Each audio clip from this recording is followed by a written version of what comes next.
Hi. You may notice that we don't mention Stephone getting a job at ESPN. Well, just a peek behind the curtain, we recorded this interview July 12th, and since then he has accepted a job with ESPN. So if you don't hear us mention anything about the ESPN job, that is why. All right. Hope you enjoy the episode. And welcome to another edition of the War Eagle Productions Alumni Spotlight. I'm Jake Mays, producer of Live Operations. I'm joined today by Daniel DePoe, assistant broadcast engineer, and he also directs our video board and broadcast here at War Eagle Productions. And today we are joined by none other than Mr. Stephone Sheffield. Stephone, thank you for joining us. Hey, thanks for having me, man. All right, so something I'm very curious about because it varies depending on who you ask. How did you find out about War Eagle Productions? Found out from Alicia. She used to work there, and I dated her roommate back in 2017, 2018. Or if she watches this, I got the dates messed up. It's one of those times, but I would see her a lot, and she knew I majored in journalism, and she was like, "Hey, you should come work with me." I was like, "Hey, where do you work?" And that's pretty much how the ball got rolling. Man, journalism being a degree, how do you tie that into what you're doing now, if at all, with WEP? So with journalism, it's all about finding the story. I love reporting. So finding the story, and I think I always wanted to be in front of the camera. And then I learned about WEP. I think in my interview, I even gave this analogy. I would see the reporters as the quarterback. They get all the fame, all the shine or whatever. But what you do at WEP is like the offensive line. Like you can't make anything happen without the offensive line. And once I learned that side of, production, I was like, wow, this is fun. So working at Work Production, it's still about the story. It's not just telling it, it's showing it. And I think that's how I tie it in.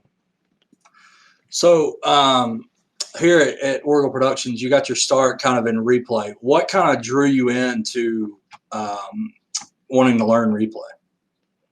Well, it was 2 training sessions. One of them was audio, and the other one was replay. And I didn't like audio, so and I caught on a replay real fast. So that's kind of how it happened.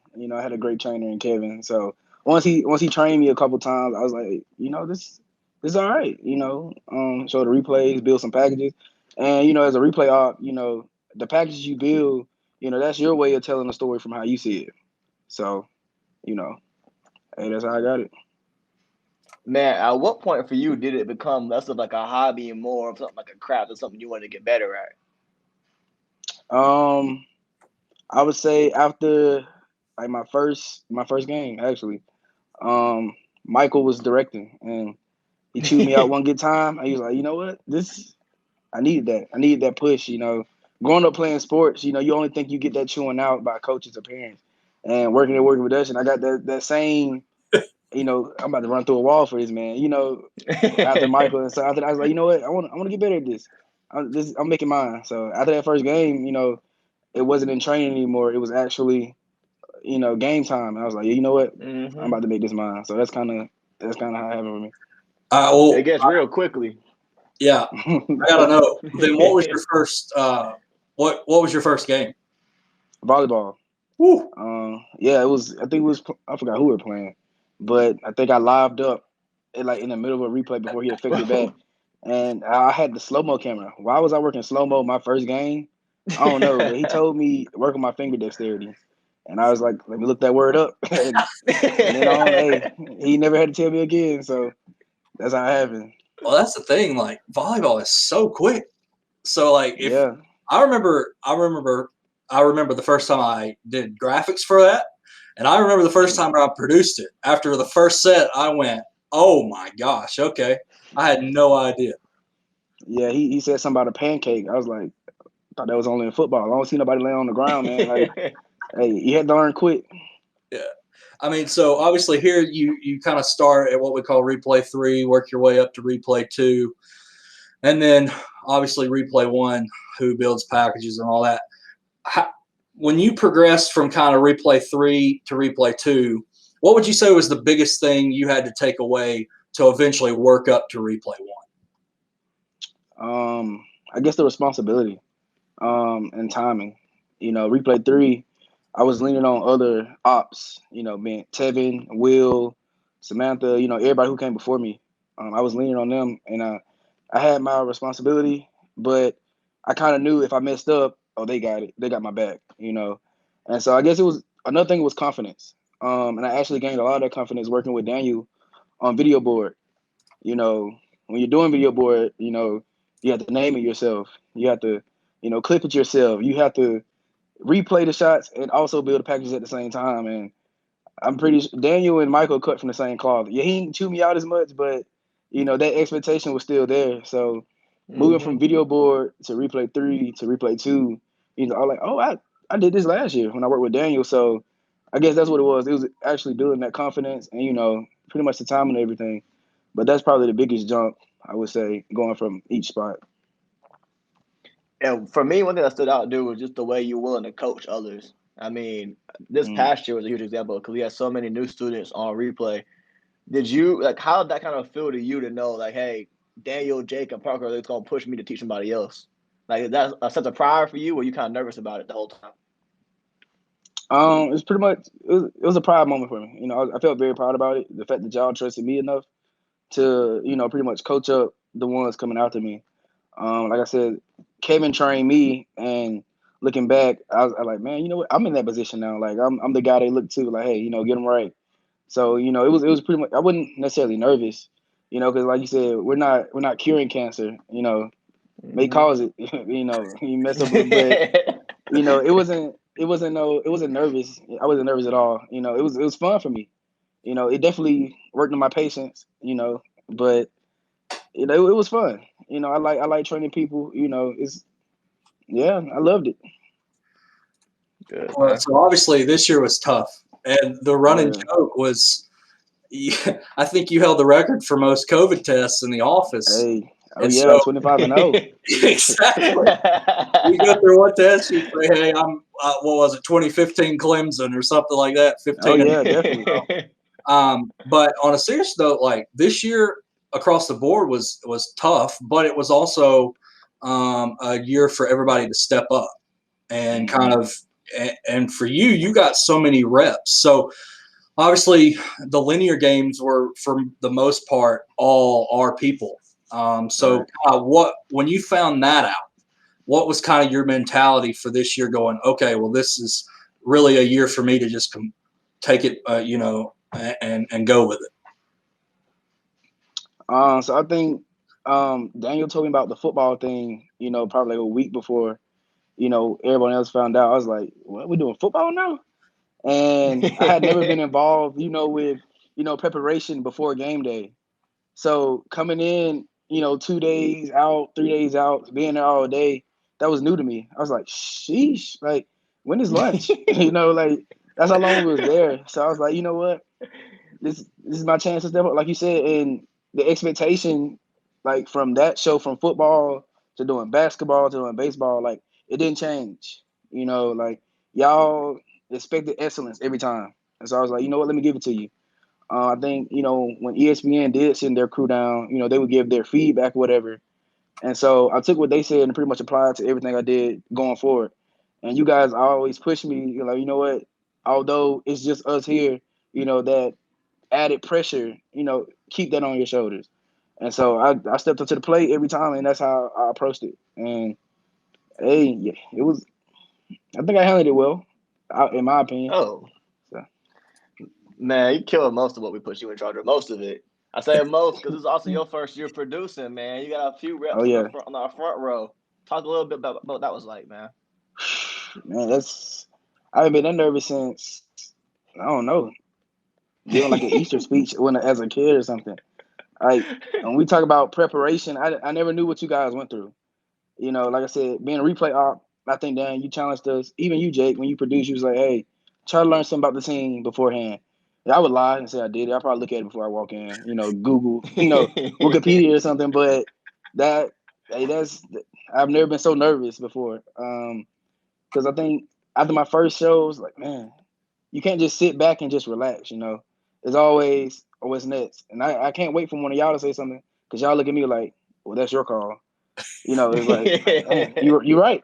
You're right. Even like from the coaches' calls to talking to the announcers to, teaming up with your graphics team, to Daniel, you and I getting our communication down, to even just talking to replays. Like, it was all, it was a lot. Like, can't even lie to you. It was a lot. And so doing that and then going back to replay, like, I was appreciative of everything. You know what I'm saying? I think doing producing, it definitely helped me as a replay op because it got to the point to where the producer wasn't asking me for shots or packages. I like, okay, let me think as a producer. What would I want to see? If I was in that chair, or if I was at home, even though I probably shouldn't be thinking about that from the beginning, but producing that, being in that front chair, like that entire row, hats off to y'all. So, hey, I had hair then, but I definitely was pulling it out after every show. So yeah, it was tough, but it was definitely fun. Definitely fun. I talked a lot about it, man, because I've rarely seen a few people produce, step in that chair, and just be confident right away. I mean, that's one thing you've always poured out is just confidence, especially in a spot where you've never even done it. You could tell you were nervous, but she still walked in ready to kill it, right? You talked a little bit about it too, how that made you a better replay operator. What did you take from that and kind of want to show other replay operators when you're doing it? Like, was there anything that you took? Like, hey, now I know I got to make sure I stress this my next meeting. Right. Yeah. So I guess it's pretty much following the trends. Follow the trends, follow the stories. Like I said, as a producer, you have to do your research, and I think as a replay op, like if we do our research too, it'll probably make everyone's job a lot easier. I think we played Mississippi State. A guy was coming on like a 7-game hit streak. If I know that as a replay op, every time he gets up to bat, I can keep that in the back of my mind.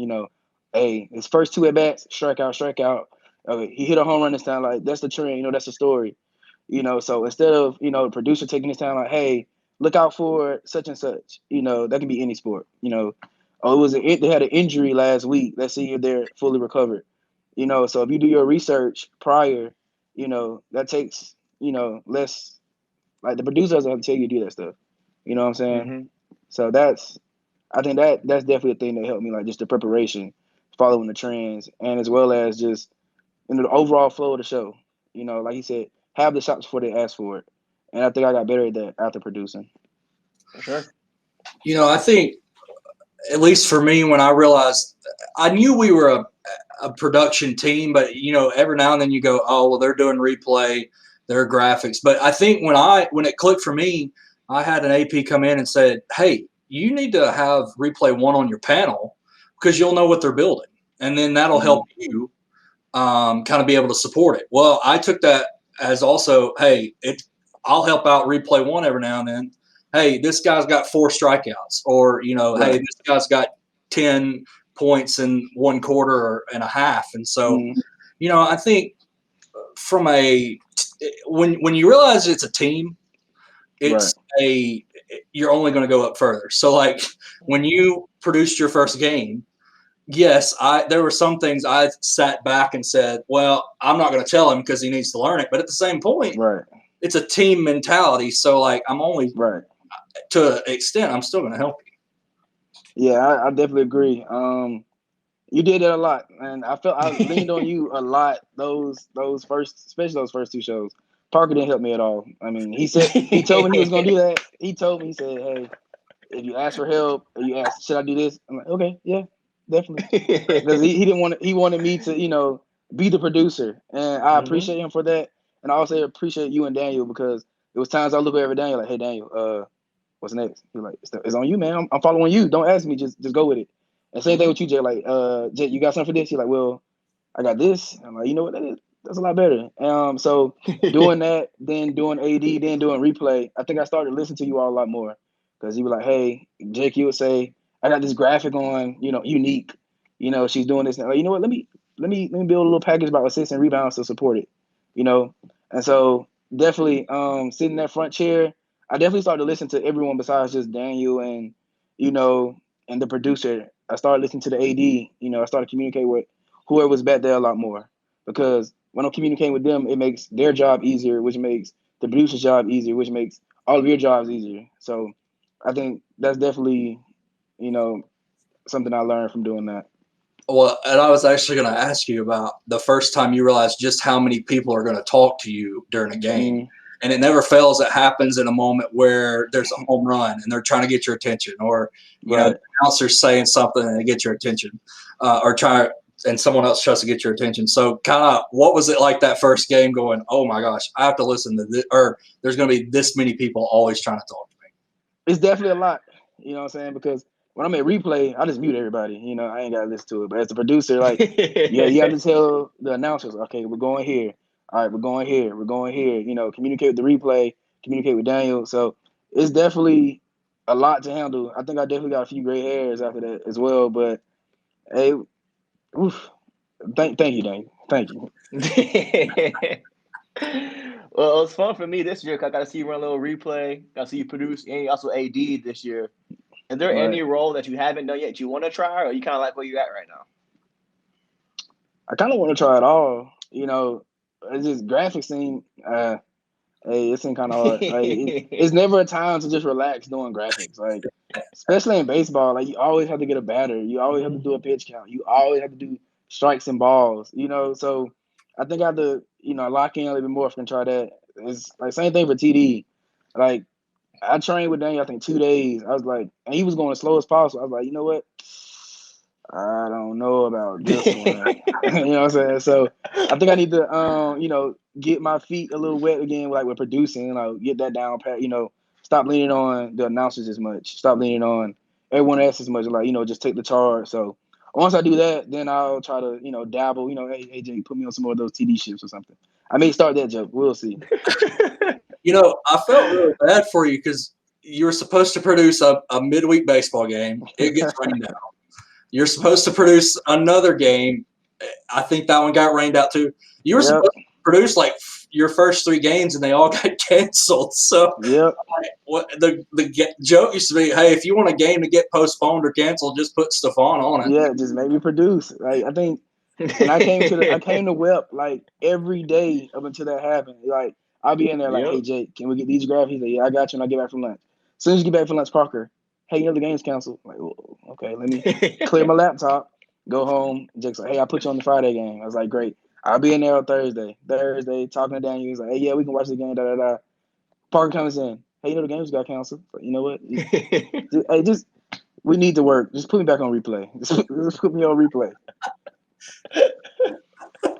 Every time. That's really how it felt too, man. I really did feel that way. All right, so I haven't been here when you were. What's probably your one standout memory? It can be a game. It could be a single play. What's one thing that stood out from your time here, man? It's a little cliche. I think the whole Arbin family thing is really a WEP family. Like, everyone treats everyone like family. I like my first day there. I felt welcome, and every new hire, we welcome them with open arms.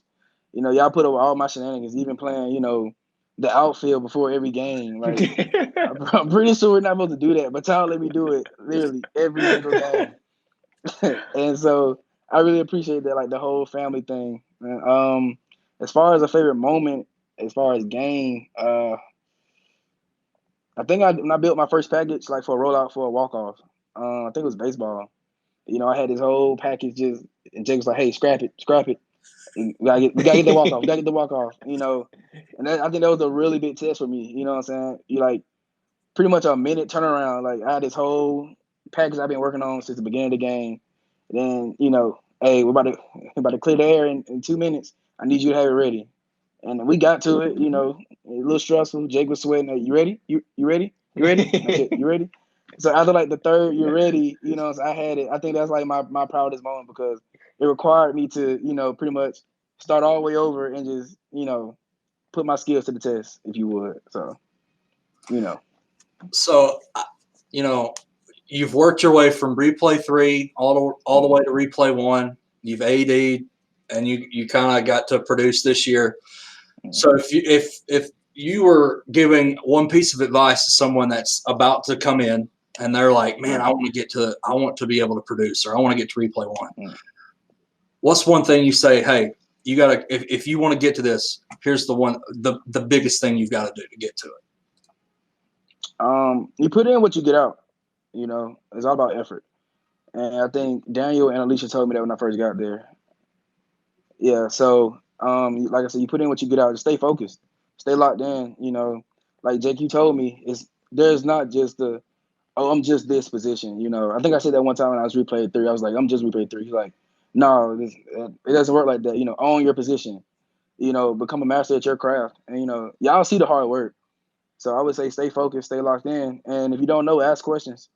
Because it's one thing you don't want to do is just go in there like you know, and then when they ask you to do it, you're like, okay. So I think it's really just staying locked in, staying focused. You know, if you put the work in, and you'll be rewarded for it. And I can say that, you know, because I've been through it. You know, I worked my way from video board. Dane was like, hey, man, you're going to be doing some linear shows after a while. I said, hey, man, let me grow here. I think I did what I had to do on video board, got the replay 3, you know, worked my tail off, if you would. And that's pretty much what it was. And like I said, just stay locked in, stay focused. If you don't know, ask questions because everyone's there to help. For sure, man. Let me know, you were easy one to fight for. When me and you were doing the video board shows, the crowd was telling you everything you needed to know, man. We were killing it. I miss those times for sure. Oh, yeah, the times we live for. Well, Stephone, hey, obviously we couldn't do an interview series without talking to someone that's currently still working here and someone that I would say has obviously been a success story. So I just want to say thank you and thanks for joining us, man. Hey, thanks for having me, man. Before I go, I just want to say the Dallas Cowboys are definitely winning 2 Super Bowls this year. You know, I had to go and say that. I had to say that. Cut it. I do appreciate it, guys. I do appreciate it. We'll see you, man.